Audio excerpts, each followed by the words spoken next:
sometimes, occasionally, reluctant feminist academic, more reluctantly academic than reluctantly feminist. I work on feminist approaches to peace and conflict studies, and I'm interested in what would happen if we took love and care seriously in that endeavor. I'm also someone who feels like her hair is on fire this August in Edinburgh, and I'm trying to figure out how to survive on month 78 of the pandemic, and perhaps thrive and find some joy along the way, which is where this event comes into the picture. I'm joined by two wonderful humans who think very deeply about these questions. Immediately to my right, we have Rianna Walcott, who is co-editor of the anthology The Color of Madness, which you can purchase in the little shack in the back if you're with us here in the garden, or online if you're dialing in. She's an academic, activist, writer, and musician, and her PhD focuses on Black women's identity in digital spaces. I'm also joined by Gemma Cairney, who's a multi-award-winning broadcaster, author, production company founder, magpie activist, and life enthusiast. Alongside her award-winning radio shows, she has presented many acclaimed television documentaries, and she's the author most recently of Open Your Heart and Open Your Mind. Again, you can find those in the bookshop. Today we'll have a chat about community, care, joy, loss, the contradictions and the synergies, and then we'll open it up for questions as well. Welcome, Gemma, welcome, Rihanna, and welcome all of you. I'd like to start by asking you to introduce yourselves beyond the bio, beyond the LinkedIn, Twitter, 140 characters. Who are you? What do you care about? What brings you to this garden in this moment? Oh, thanks. Hi. So thank you so much for that introduction. Please bear with me today because I literally came here hot off beefing with my landlord. So, so I'm not quite in the I'm hoping that you guys instill a little bit of love and community focus in me because right now I'm ready to, to eat some rich. But the I guess beyond what beyond the bio, I think that kind of touched on most of the stuff I do. But I am very, very nearly finished with this PhD. I've got just like a month to go before, and I've just accepted a job out at the University of Maryland as well. So I'm leaving my, this beloved island. In favour of somewhere potentially worse. So, other than that, I'm definitely a mental health activist, I guess. I've done a lot of writing and research and community-focused work based on particularly the struggles and experiences of BAME people in the UK and their experiences of not just mental ill health, but also access to healthcare, digital misinformation, all sorts of things like that in the UK context. I also work on, and this actually started at Edinburgh University while I was here many months ago now. I did my undergrad and my master's here in English Lit, and I started a project called Project Myopia, which was about decolonizing the academy. And, I know there's also questions about, to what extent can we even make that happen? To what extent is that possible when you're working within, inside an institution? How much can you do that work? But it's been going for almost 6 years now. We're very happy with it. It's making sort of tangible change for the people inside those institutions at the least. So yeah, that's another part of what I've been doing. And is there anything else I do? The research was about Black people online, Black British people, and it's long, man. I'm not even going to get into it, but eventually I'll publish that. And my favourite thing is the jazz, but also the thing that I do the least. So, but except yesterday, I was walking through the meadows and I saw some people that I used to play with in Edinburgh and completely crashed their gig. So, so yeah, I think I'm trying to make sure that's a big part of my life. That's a really important part of, remaining happy for me. Wow, I am not worthy. I knew you were special, but wow. Oh my goodness. So I'm a broadcaster in terms of that's what I'm known mostly as. I think people have gathered by now, having been around the block a bit and starting at age 23 on the radio, that I'm a bit more than just a big gob who likes wearing fun clothes and dressing like a clown. I am an activist by proxy of many things, including being a woman and being black. And I guess I've tried to put that into practice in different ways. I was describing earlier to somebody who was asking me a lot of questions about my career, that actually what keeps me going is communication. I think, if I am to sum it up, the most important thing to me is a continued conversation, whether that's about playing a One Direction record on Radio 1 at a ridiculous time in the morning because I never got given a show beyond breakfast, or writing a book about being a young person and perhaps bridging a generational divide and being able to talk about really tough, intense things that I knew that 14-year-olds were discussing in schools, which is what spurred me on to write Open, to my next book, which is The Immortal Sisterhood, which is my first adult book, and it's really a labour of something. It goes from love to grieving throughout. But I've done so much, and I wonder why I do so much. Firstly, I do think that there is some truth in the quite sad realisation that if you are a woman, if you are alternative, and you are black, you do have to work really hard to be taken seriously, for sure. So there's that. But also, on a more positive note, and I truly believe, because I am a hopeful human, I'm quite utopian, which is probably annoying for people, but I believe in world change, and I believe in transformation in a way. So I'm constantly discovering what that looks like for me through travel, through accepting culture, through art, and it's led me on some really great journeys, if not adventures. And I continue to try and bring people together through, whether it is art, whether it is literature, whether it's the Sun Shack, which is a little yellow hut that my partner and I have popped up in Summer Hall in the courtyard and sells Malawian coffee. There's so many different ways of trying to sort of exude, I hope, something about us all being together, which isn't always, for me, I'm not always able to intellectualize that, but at the same time, it's very much full of hope. I love that, as an also knowingly hopeful person, and we'll speak about hope. I'll bring it back to level. Rihanna will keep us in check. One thing that strikes me is that both of you have built lives at the slash, at the hyphen.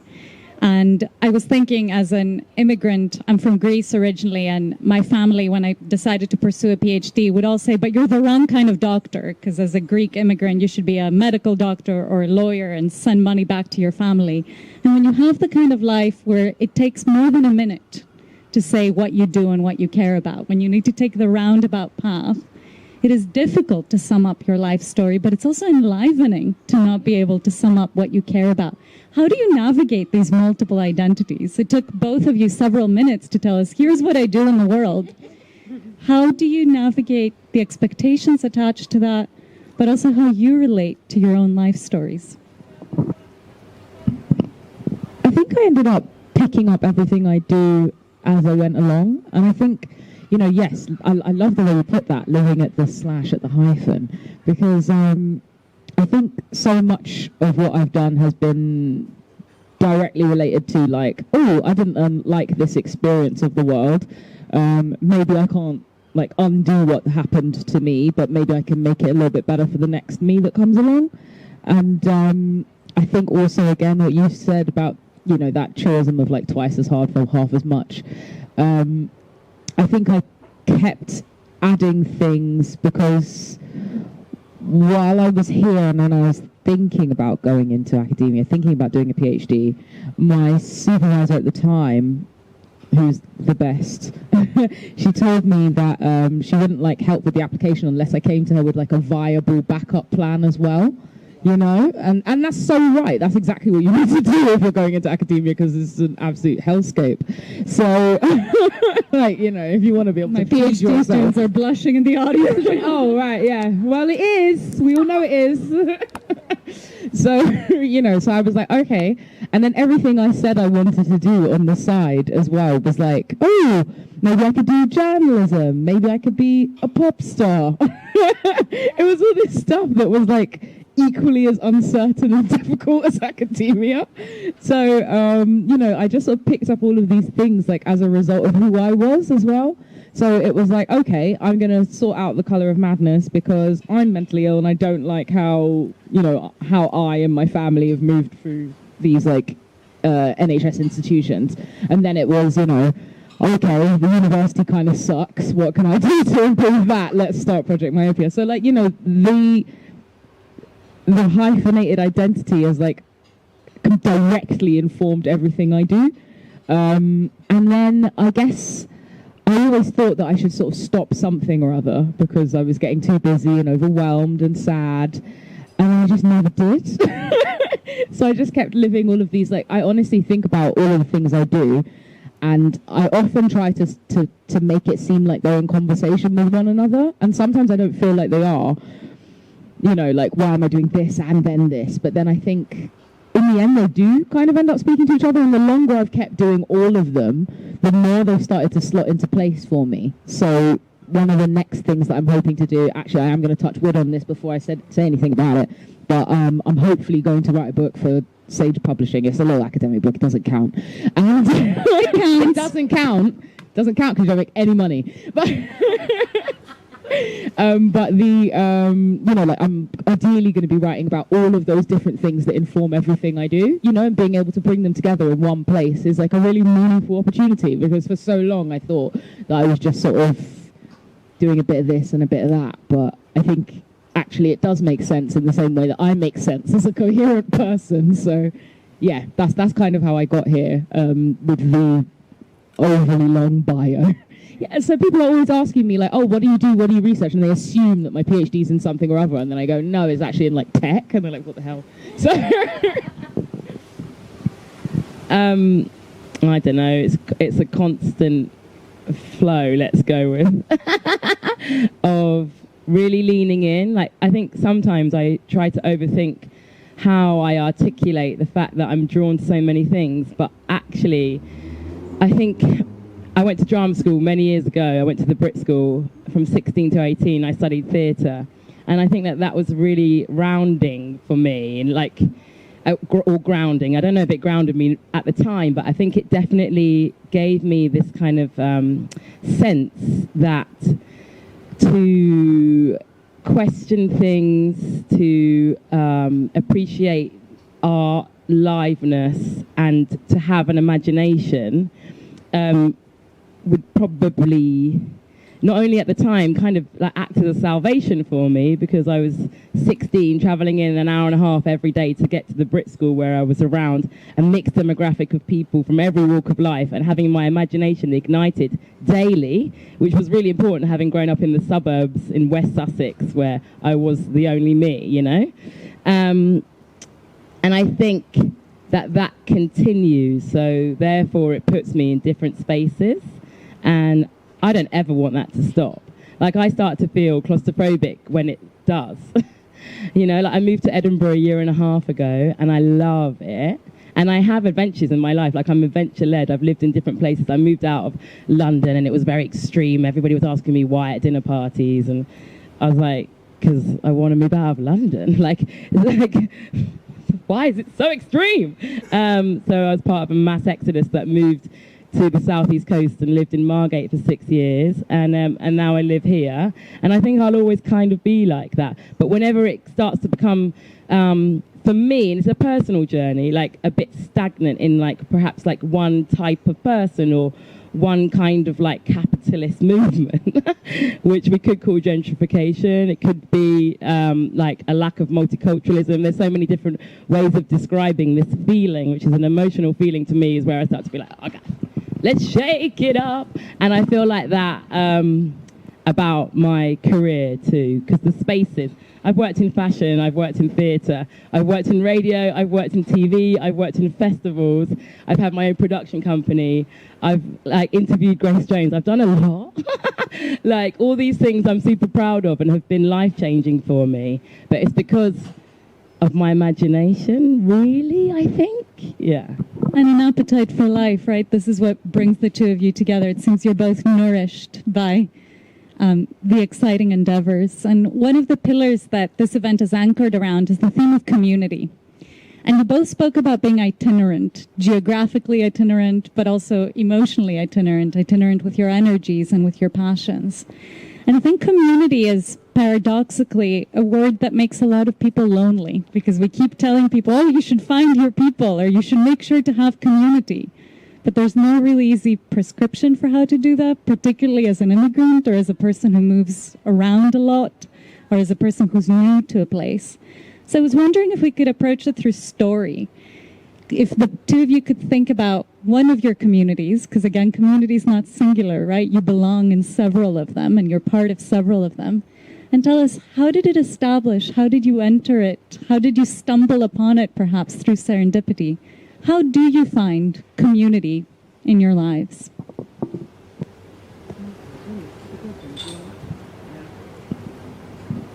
Well, I like parties. I really do. And I think I've got to a point, like, in my mid to later 30s, where I actually can accept that, in the sense that, like, rather than, like, walk through this kind of, like, quite confusing kind of space where I feel, like, a bit, like, embarrassed or shy or guilty about that, I really mean it in its fullness. Like, I love celebration. I love dancing. I love chatting. And I love, like, creating change, perhaps, I think. You know, like, you can change a mood, or you can change an opinion, or you can change your physical self if you're feeling knackered or you've got a headache or whatever, literally by coming together and dancing to a song. You might be able to spend an evening with somebody that has got completely opposing opinions to you, but, like, once you're in the kitchen at 2 a.m, like, there's something that happens in terms of human connection. So I think community, like, that's kind of a metaphor, really, like the party bit, not the community. That, like, coming together, opening up your door. Like, when I moved to Edinburgh, I broke my leg in 3 places walking up Arthur's Seat, firstly, on my 3rd day of living here. It's absolutely ridiculous. And it was lockdown. And I just was determined not only to recover and heal in the best way that I could, so I'm also quite fascinated by, like, a lot of holistic experiences. And but I was like, oh shit, I also really want to make friends in this new city. So as a kind of, like, very, like, literal community, we every Friday night, because we could have people in the garden, had our front garden in Marchmont just, like, filled with, like, anyone. Great people, but, or, like, a friend of a friend. It's like, send them over, please. And I sat there with my leg in a moon boot, and my boyfriend would create a little pit fire, and we would drink cocktails and try and make it a bit snazzy. But, like, I think that's, like, and for me it was so important to be able to say, like, come to our home, you know, like, Mikasa Sukasa, like, genuinely.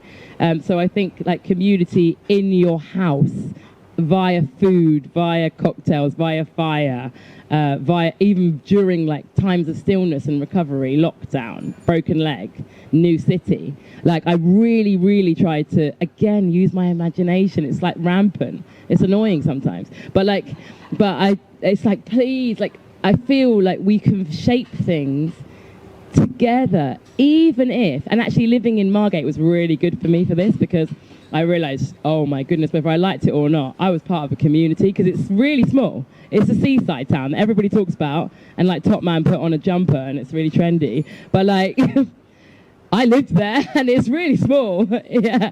And I realised very quickly, having moved from London, that I would see the same people again and again. And that actually I couldn't run away or be anonymous.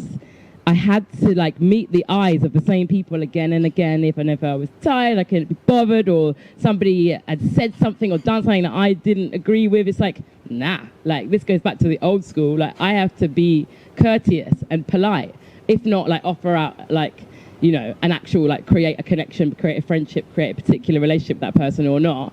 I really realized that, like, community is really real, and it's not just in your comfortable spaces. It's, like, putting your head up and looking into people's eyes and creating space for exploring what community actually is. And it's complicated. It ain't all the party. So I guess I'm going to echo a bit of that, because I can't when you asked me about like the community and finding community and stuff like that, I immediately started thinking of what one of my closest friends would have said to, and what she says about me all the time. I've always found it quite easy to make friends, and I think it gets it. So she mocks me for it, because I was wondering. One day I was like walking. I'll be walking the street with her. She told me, "Oh, it's so annoying walking with you, because you're too approachable." So like we'd be trying to get somewhere and people would just come up to me and say hello. It's even worse when I'm with my puppy. Like I can't walk more than like 20 meters without making a friend. And it's just really like, it's very obnoxious. It's obnoxious. It's kind of gross. She calls me Miss, that hurts. Because I thought I was really cool. And she's like, nah. So that's what I think about, that's what I thought about immediately when you were talking about like moving somewhere and making friends and stuff like that. Because, get a puppy and dress like a CBBC presenter is the answer. It works. It works. I know you know what I'm talking about. But the other part of that I was thinking about like community and duties of care, and like love as a principle as well. So one of the things that I've been writing about and thinking about a lot when it comes to community, because like I said, everything that I do, research, care about, write about, think about, does tend to center around that community of mine. It does tend to be about things like, what is hurting my community, what is helping my community, what makes us feel good, what makes us feel bad. Like so much of what I do can really be summed up like that. And at the base of it as well, though, is this like commitment to what you call transformation, like that radical love at the center of it, that is not always easy, that isn't always gentle or particularly easy to swallow, because when I think about some of the friendships I have, my deepest, my real community, my bad mind brigade, as we call ourselves, we are not just, we don't just like love each other in the way that is like all the kinds of support happens, the calling out when you're wrong, that bit that's difficult, the tangible like discussions about growth, the coming to each other in sorrow as well as fun.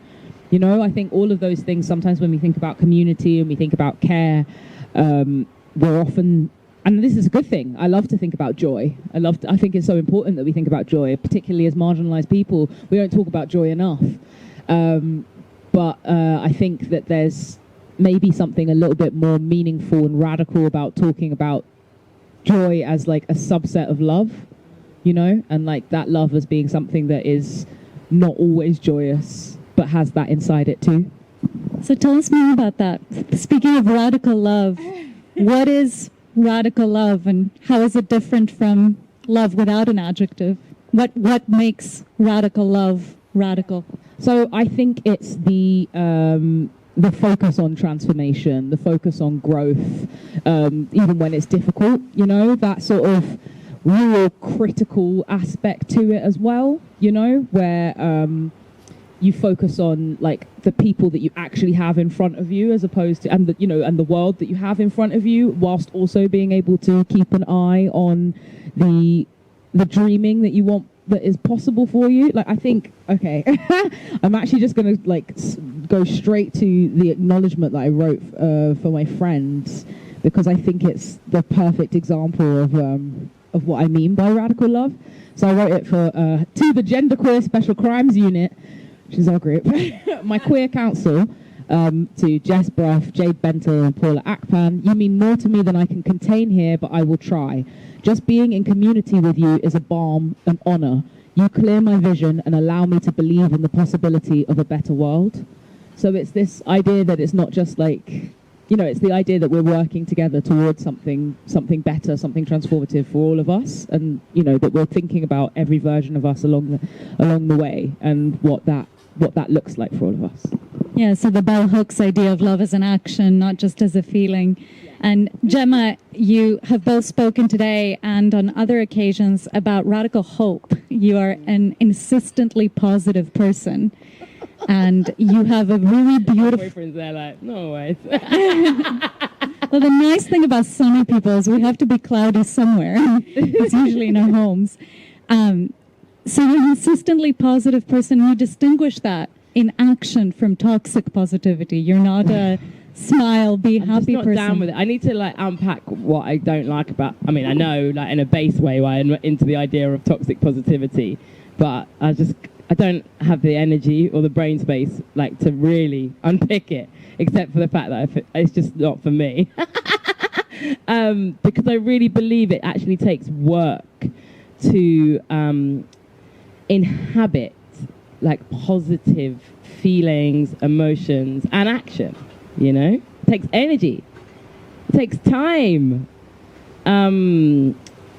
So, personally, I would like to take strides past the barriers of what could be described as toxic when it comes to positivity, love, and hope. Because they are the things that I absolutely live for. And trust me, I've seen toxicity and I've seen exploitation. I've experienced it. I can see how dangerous it can be. And in those times of darkness or all the shit stuff, the shitstorm that's going on sometimes in this world that we all have our own versions of, but we all know it's so palpable.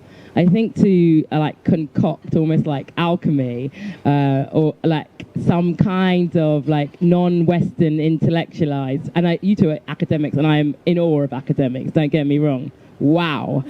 I didn't even go to university, so I'm often roaming around kind of claiming this renegade stance. But and also super, super, super in awe of those who are getting PhDs and stuff. Just yes.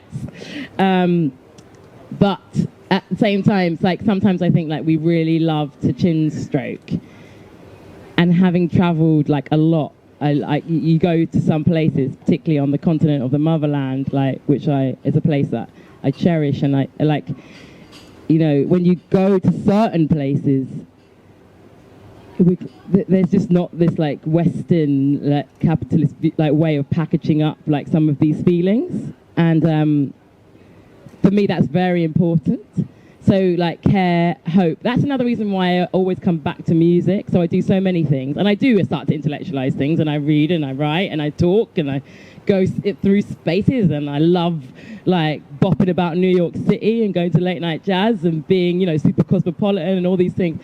But at the same time, I music sometimes is the best for me to universally speak, which is kind of annoying because I really want to be a book writer. But at the same time, to be able to play music and collective, to be in live radio, to cover the breakfast show on Six Music on Christmas Day in 2020, an actual honor, an actual moment to, I think, put my heart out there and say, this is what I'm actually about, and it's about human connection and the imagination and the communication I've described. And music always takes us out of ourselves metaphysically and can sum it up, from all genres. So I think that there's a lot of hope in that and art in general, but I just think it's a much nicer thing to cultivate, isn't it? I'm so bored of cynicism. Speaking of cultivation, I don't mean I don't want to be a critical thinker. Yes. I start to physically move when I think about how important critical thinking is, and I'm ready. Let's go. But at the same time, we need to have a dance. Whoever's tweeting, I hope we need to have dances out there. Speaking of cultivation, what I'm hearing you both say is that insofar as you think about and practice joy and care and hope and love, they are as practices. And so talk to us about how you nourish them, about how you cultivate them like a garden. What is it that you do to fuel your own hope, given that at times you both work on quite hopeless or unhopeful or hope-draining issues of systemic violence and exclusion and the kinds of things people don't want to talk to you about at cocktail parties?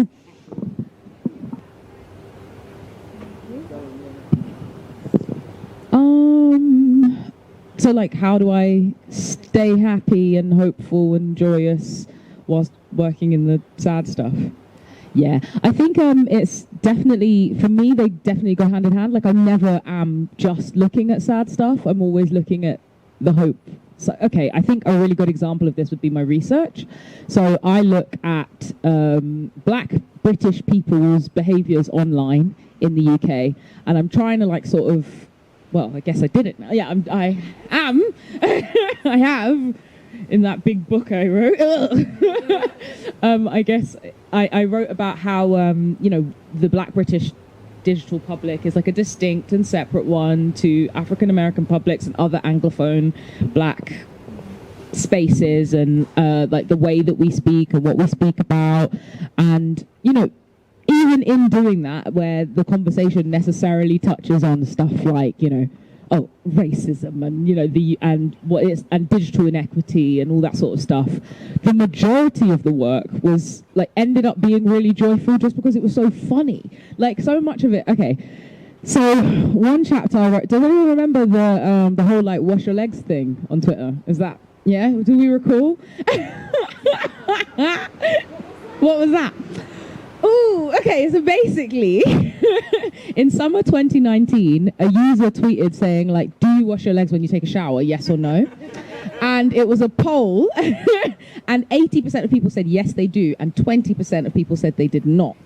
And it was just a yes-no question, but within like a year, and I was tracking this, like, this is some real dorky shit, but like I was tracking this using like a spreadsheet that tracked every tweet that came up that had the word wash and legs in it. Yeah.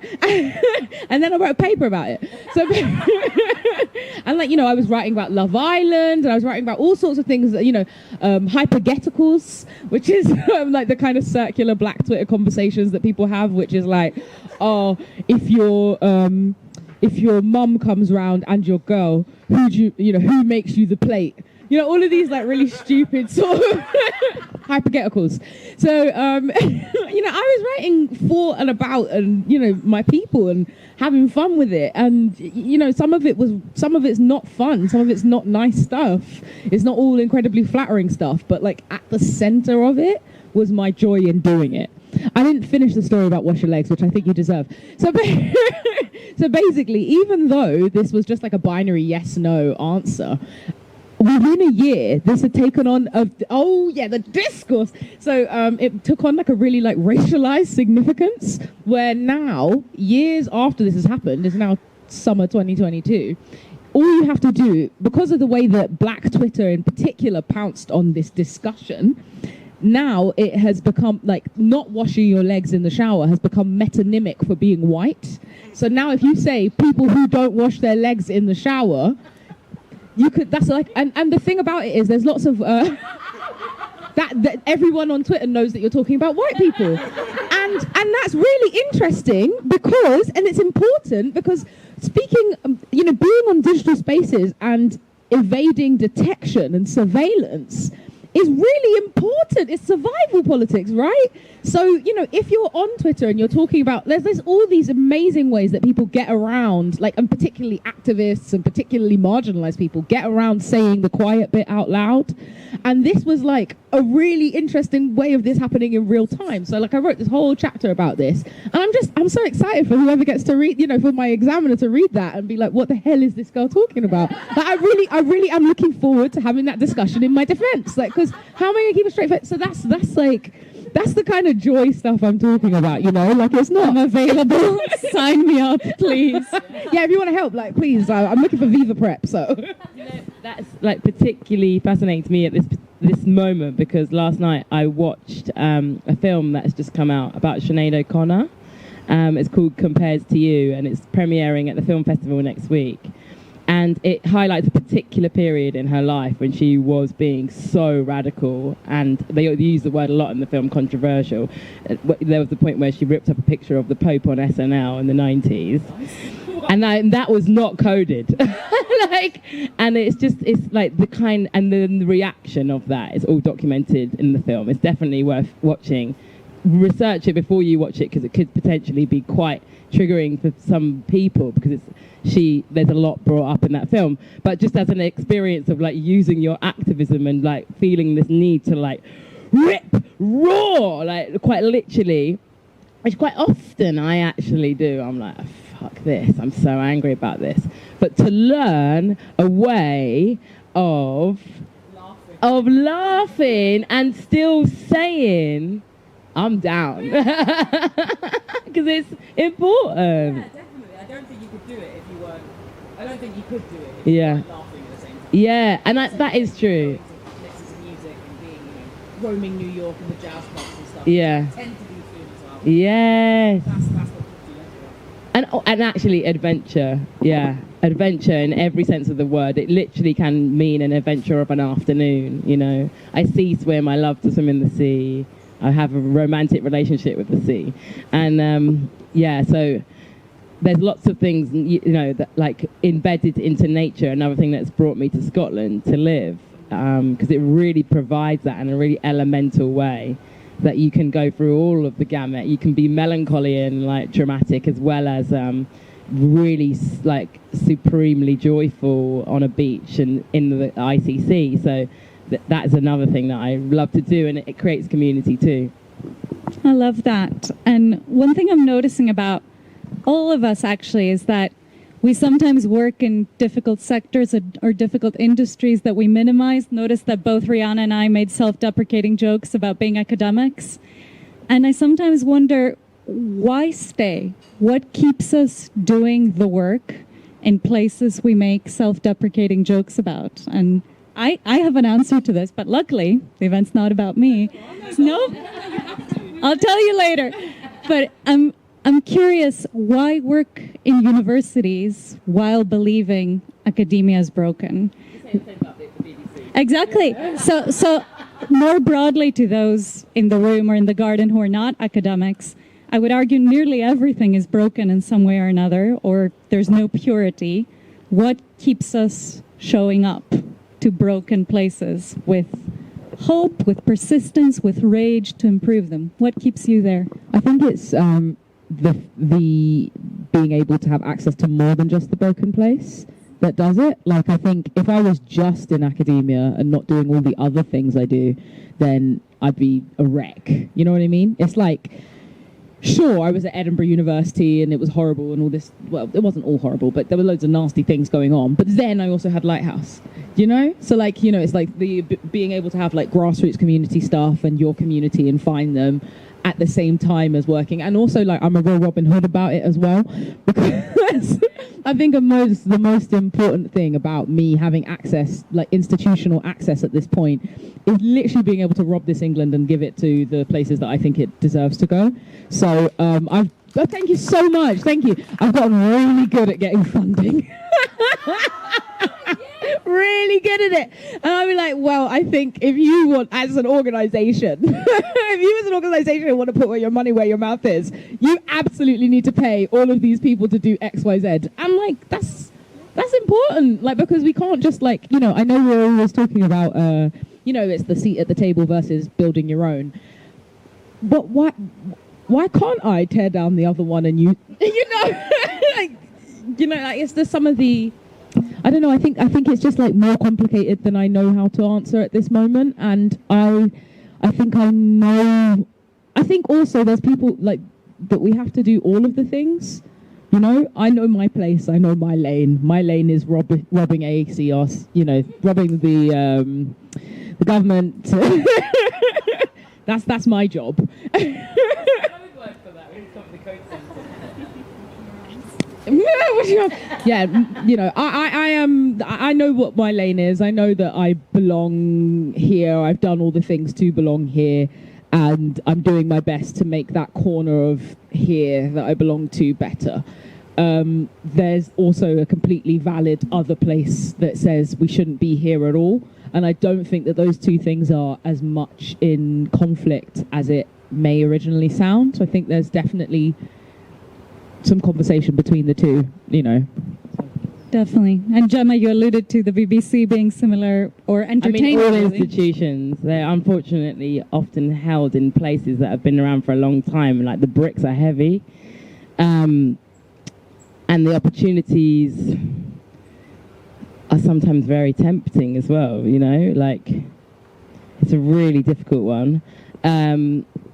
Thank you for summing up something that I truly feel too. I've referred to myself as Robin Hood before, because I really believe that. Like, I feel like if I'm in the privileged space to have worked my arse off since age 23, and you know, sometimes be in commercial spaces where I can like earn okay, like what do I do with that money? Like literally, where do I put my money? Like that is political in its own self once you start to unpick it.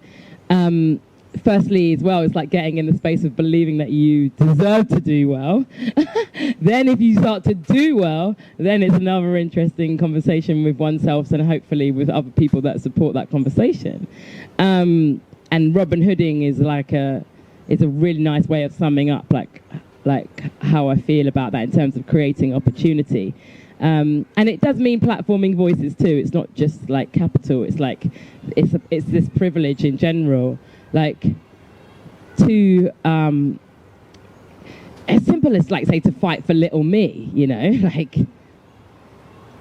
like is enough. But at the same time, it's more than that. It's like it's because I believe that we can. It's the transformation thing again, because I think it's possible. And I do believe the world is changing for the better. I think growing pains are presenting themselves. But I'm seeing and hearing and watching like this growth, including some institutions or areas of institutions or like the ally in amongst and like the weeds. And I hope to be able to be one of those people. And also, I do have resilience. You know what I mean? Like, sometimes I can compartmentalize and be like, this is why I'm doing this, and it's fine. Like, because actually, like, all my energy, heart, experience, cash, like, whatever, is either going into restoring myself to be strong enough to be able to do lots of different things, but to continue to kind of, like, live by example and mentor and provide platform, and to not beat myself up if like there's something that I did however long ago, you know, for an institution or a brand or whatever that like I don't align with anymore. It's just to like look forward and learn from my community, you know. Of course. I think this is like a really tricky thing to grapple with, like in general, because the question you've just asked is something that like I really do think about all the time, you know, this like at what point do I call it quits? And I thought I was going to call it quits earlier this year actually, but then this job sort of fell in my lap, and so they've got me for another 2 years at least.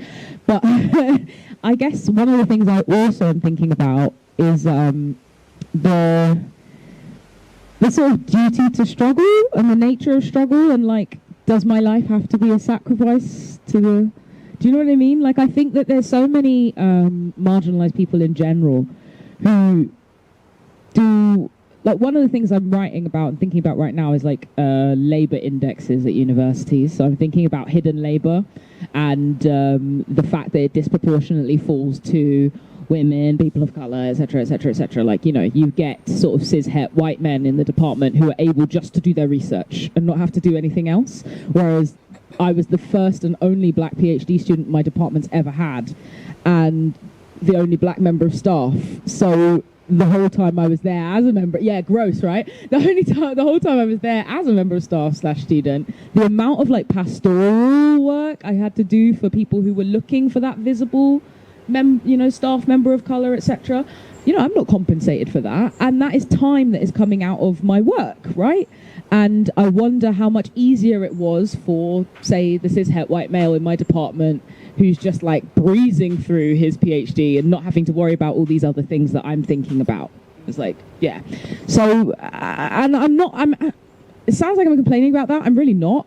I really was like, I think I was the best person to do that, and I did a really good job, and I really enjoyed doing it. I was really happy to be that person there. I'm not complaining about it, but I do think that it requires acknowledgement, and I do think that it does, that we have to exist in those spaces for the people who want to exist in those spaces. So me removing myself from that space, and then I sort of think, okay, and then at what point are you just like self-sacrificing because you care about? It's a really sticky one. You know what I mean? I think that we just need to keep asking ourselves. Like I always sort of do like a bit of an audit, like maybe every 3 to 6 months, on just generally my life. Like, am I like happy in my eyes? Like people used to contact me all the time, like, should I move to Margate? Like, would my kids be comfortable in the schools there? I was like, I don't know, I don't have children. Like you have to come and experience it for yourself. And that, like, it made me think about this again, like where, and I used to say, I don't know what you see in your eyes, what makes you happy in your own eyes. Like my environment is so important to me, and I mean that quite literally, like what I'm consuming. And I do think it changes. I'm completely different from when I was 23. That's when I got my first job on radio. I'm 37. Like I'm such a different person, thank goodness. And I think like consistently doing a little audit of like where I am, what I'm doing, what my latest hobby is, what my career, what work just all of it. I think it's really all right for it to change. Travis, who was here actually just last week, Travis Alabanza, who I just find phenomenal, spoke about this idea of being able to change your mind. And again, for me, that felt radical. And it was, again, me learning from my community. And I think that we can all do that with each other all the time. And it's just like, yes, like we change, we grow, we move, we change. And I think that, again, that idea of like sticking with your forever home, your particular qualification, like aligning with this institution, it's old hat, man. I actually write myself a letter every time I'm about to embark on some sort of massive life change, and it's sort of a letter to a future self. And so this is why you're moving to Scotland. Yeah. This is why you're pursuing a PhD. And it's interesting because I'm in the process of moving house at the moment. And so you find all these letters to yourself from the past, and it's like a personal archive of change, and also tracking how happiness changes in your own life. I think it's something, I'm going to do the last thing, I promise. I just get so excited. I think it's something that it's not just like us here, sitting here, talking as people, like working in these spaces. I honestly think, like I quite like naturally like gauge the populace temperature. I think it's by proxy of being on radio for so young. Like literally when I was 25, I did the weekend breakfast show on Radio 1 to like millions of people, some of which would like throw hate my way and some of which were like really funny. And like the temperature gauging is something I'm fascinated in doing. Again, you're probably doing that much more academically and strategically, but I'm just like this like sensitive soul, like, oh, I can feel something in the air. And I think that we are all like, as a society, let's say, like this, like, oh man, like, how do I do this right? Whether it's about the climate crisis, whether it's about gender politics, racial identity, being an anti-racist person moving forward in this world that is so racist, let's say, in some parts.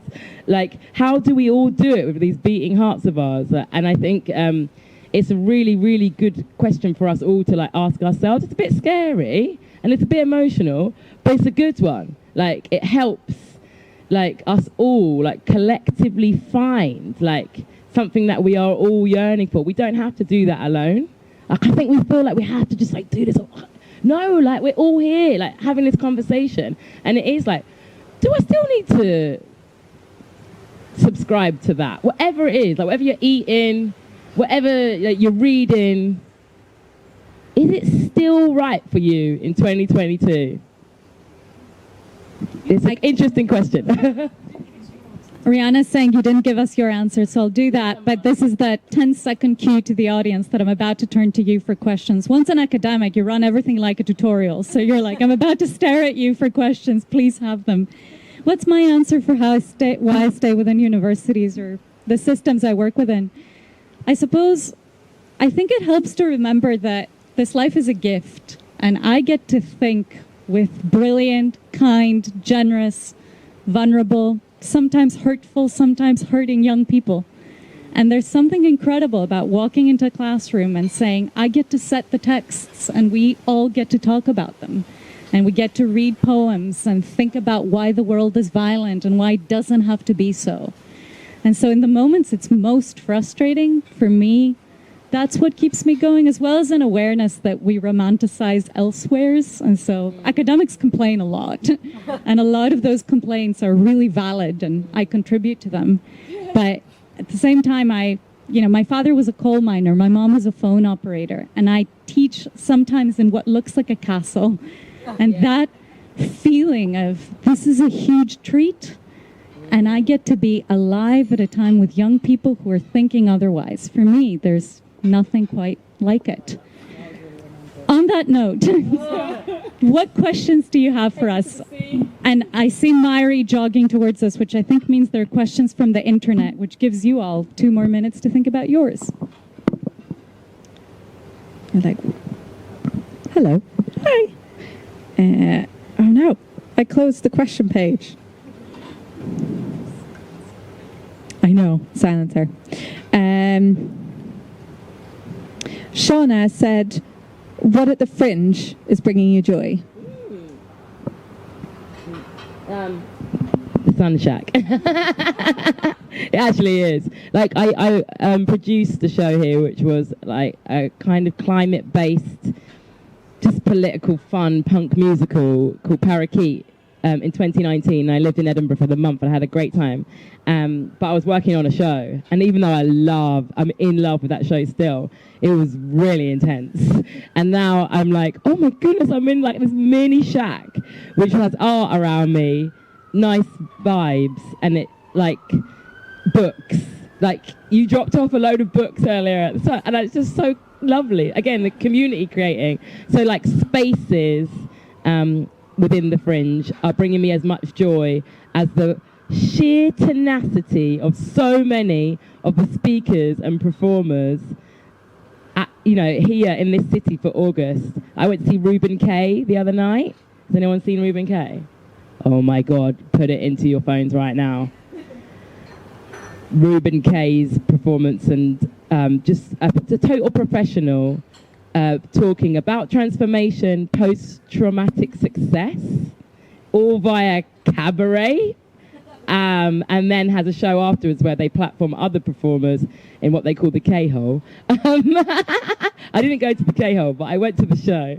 And Ruben K. While you get that, for me, I love being back in Edinburgh. It always just makes me happy in and of itself. Hold on to yours. Yeah, I will. No. This is quite fun too.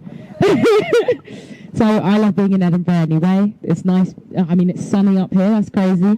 It's not as sunny as London, but all do, And then yesterday, like I just love being in Edinburgh because I always feel like I don't have to walk very long before I see someone I know, and it's nice, like sort of just trumpeting to all my friends who are still here, like I'm here, and then it's like okay, and then suddenly my calendar's like bam, now we got lunch, now we got the food's sick.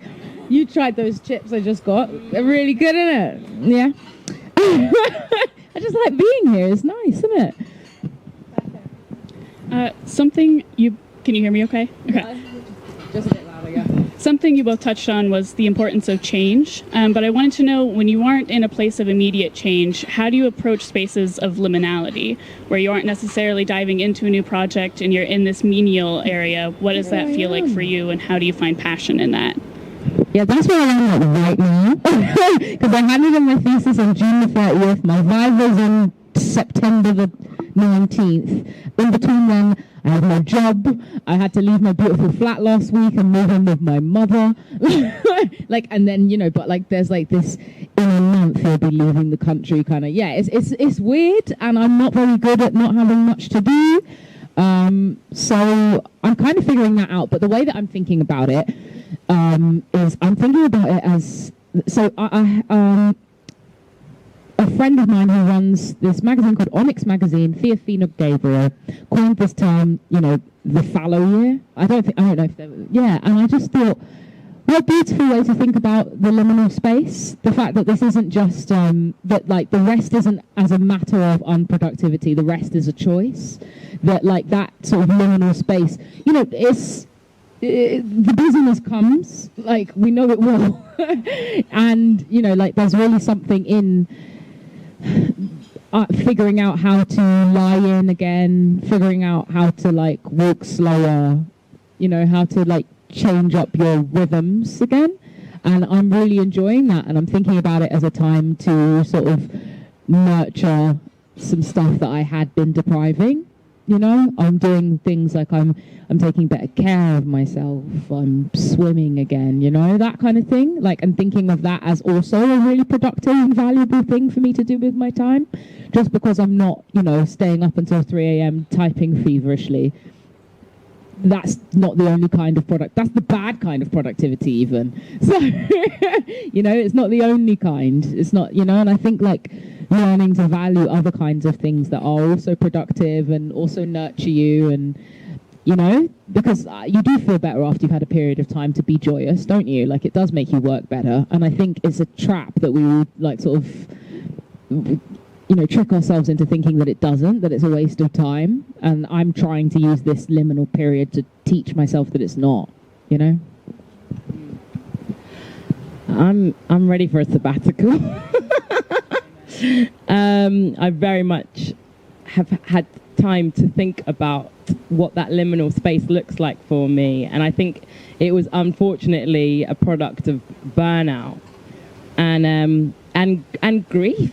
And I mean that in all its forms. And actually, I ended up, during that first notorious lockdown, where we really didn't know what we had to come, being alone for 3 months, in this quite weird space that was like chiseled into a cave, pretty much. It was in the cliffs, down in Ramsgate on the southeast coast. It sounds really dramatic. It was dramatic, but it wasn't like that posh. It sounds really posh, but it wasn't. It was in Ramsgate. Like, I don't know if anyone's been there. But it was actually really healing. And I had time to actually think about whether I believe in this spiel about transformation. And I do. Because I swam in the sea every day, I read, I had time to think about what it is I actually wanted to do. Creatively, I was still so active. Like, my imagination did not stop, and I thought it might.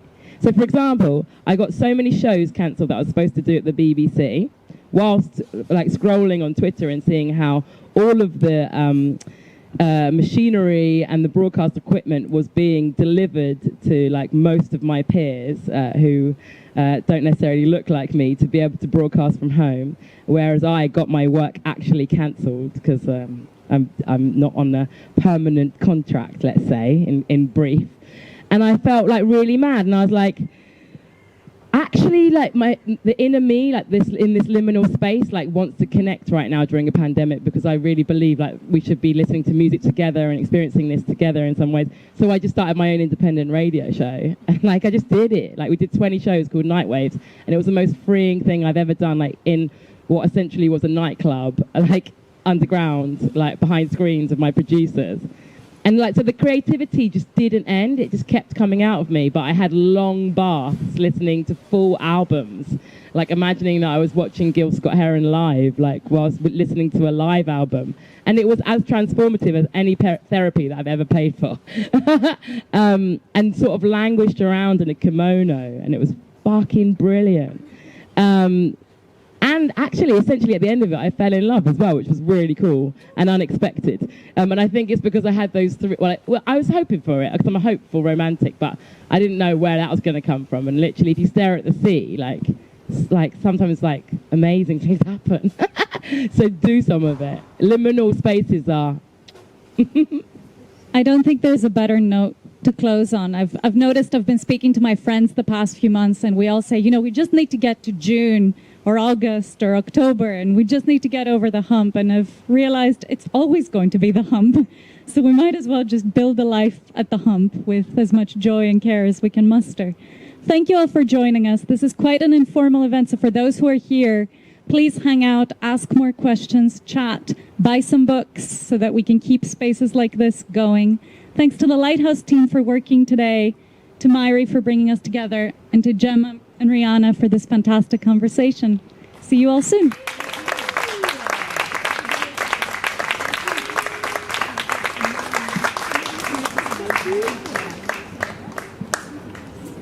You're officially